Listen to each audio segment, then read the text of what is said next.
Hello, my name is Krista Howell, and I'm doing my presentation on Lev Vygotsky, Social Cognitive Development.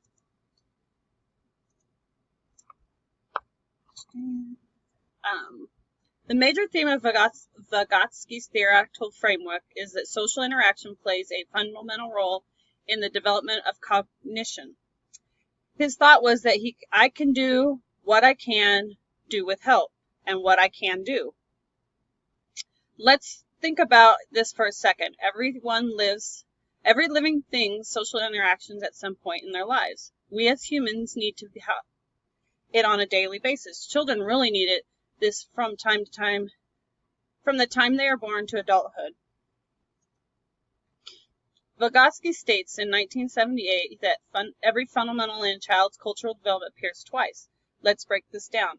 It first appears on a social level and then on individual level. Okay, so what does this look like? The development first is between people and then inside the child. So as we can see, cultural development is very important in a social development. This is equal to voluntary attention and logical theory. The second aspect of Vygotsky's theory is the idea that the potential for cognitive development depends on the zone of proximal development. The ZPD is a level of development that happens when children engage in social behavior. Also, full development depends on full social interaction. The range of skills can be gained with social interaction by far exceeds what child would get being alone.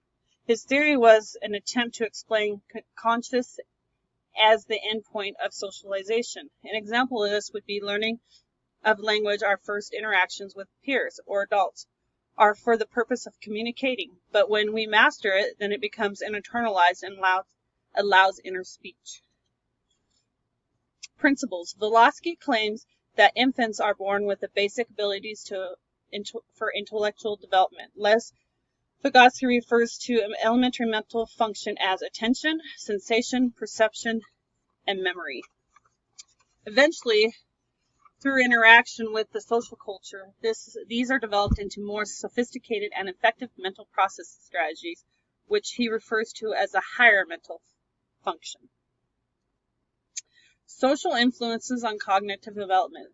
Vygotsky believes that young children are curious and actively involved in their own learning and the discovery and development of new understandings. He places more emphasis on social contributions to the process of development. Much important learning by the children occurs through social interaction with a skillful tutor.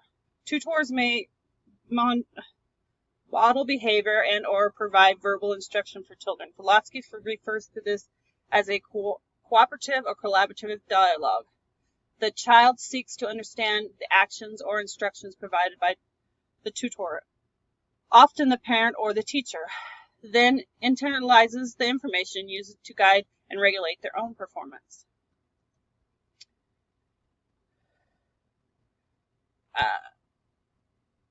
Bringing Vygotsky's cognitive development theory into the classroom. An effective classroom with teachers and students are communicating optimally. It depends on using constructivist strategies, tools, and practices. Social constructivism depending on Vygotsky's theory. In order for a teacher to use it effectively, they have to know where the student is at given learning point or the current stage in their knowledge of a subject so that the students can create personal meaning when new information is given to them. Constructivist teaching strategies are the next important step in educational reform. A teacher must understand and use methods of both cognitive and social constructivism if he or she is to run an effective constructivist classroom. Cognitive constructivism idea constructed in individuals through a personal process and opposed to social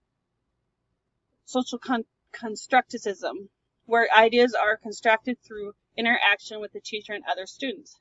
Teachers need to understand these theories, as well know how to incorporate constructivist teaching method strategy. Thank you for your time, and I hope you have enjoyed this presentation.